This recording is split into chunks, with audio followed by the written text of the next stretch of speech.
How you doing, everybody? This is Kurt Henry at the Mortgage Center, and this is a weekly mortgage update just to let you know what's going on in the mortgage market. So, of course, what's going on is rates. It's all over the news and the media. So, in terms of mortgage rates, the overnight rate, just to kind of rehash a little bit, the overnight rate about a week ago was 1%. That's called the bank rate, and the prime rate about a week ago was 3%. The reason why a prime rate is important is generally for variable rate mortgages.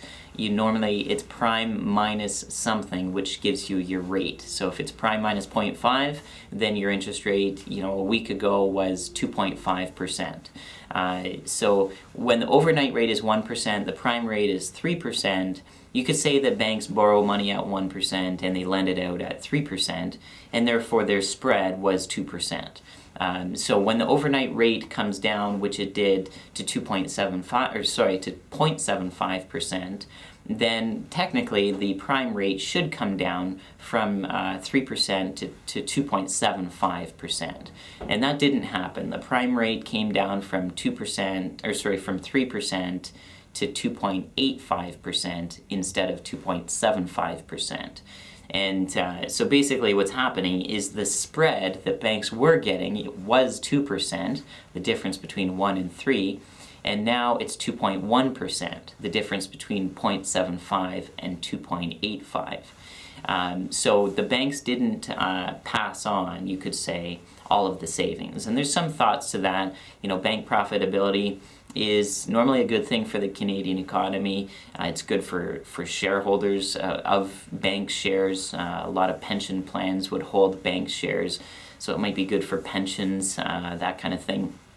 But at the same time, banks were already profitable. So there's some, I heard somebody say, if you were walking down the street and you saw somebody drop some money on the ground, would you pick it up and give it all back to them, or would you keep it? And so in this case, some would say that the banks have found money in the sense that they weren't expecting the the overnight rate to come down. So it did come down.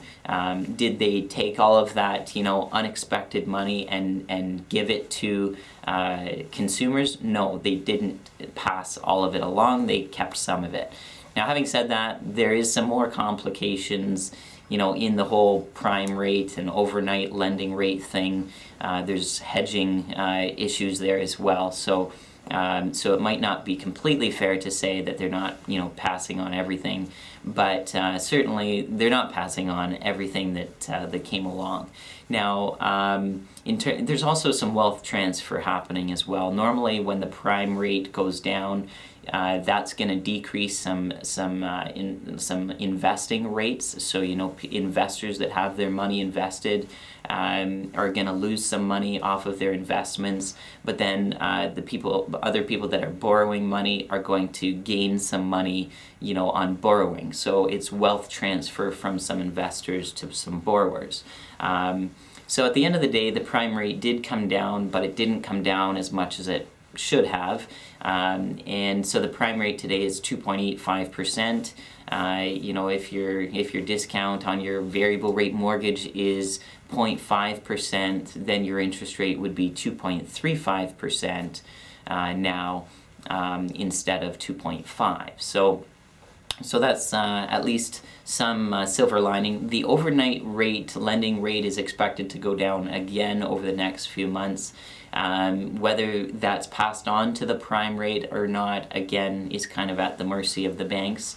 So we'll see where that goes. In terms of fixed mortgage rates, there is some downward pressure on them decreasing. It's not a direct result of the overnight lending rate decreasing, but it certainly has helped anyways, the fixed rates to come down a little bit, but not as much as 0.15% or anything. So if you have any questions on that, on rates or anything like that, just give us a call. The number again is 905-436-8010. Thanks, and have a great day.